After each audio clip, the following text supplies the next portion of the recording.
प्रणाम। बेटी विवाह गीत सुनबै छी। जय मिथिला जय मैथिली गीत पर सुनी जय जाओ। नीचहि पोखर के ऊँचा मोहर छनी बाबा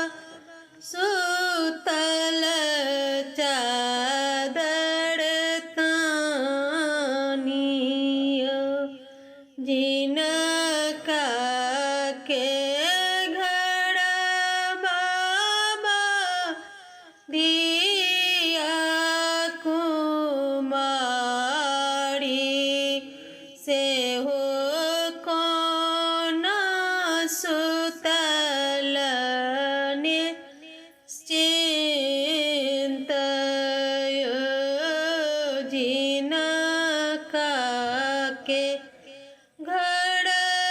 बाबा दिया कुमारी से हो कोना सुतल निश्चिंत से सुनी बाबाजी उठल चहाई चल भेल मगहम गेर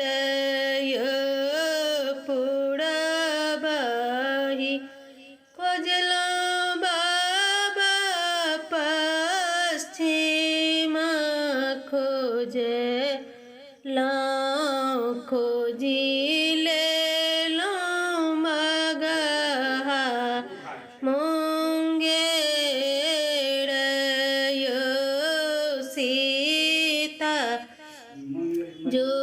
कुत बड़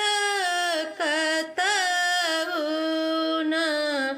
भेटल अब सीता रहत कुमारियो कहयो बाबा अब नगरिया दशर ऋषि जी के द्वारियो दशरथ ऋषि जी के चारि गो ललछन चारु बालक कुमार यो छोटका के छोड़ब बाबा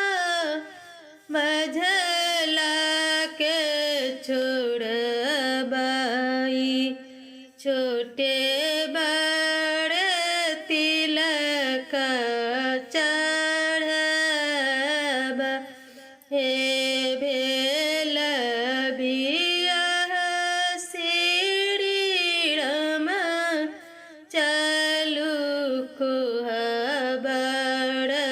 सिया लेला अंगूरी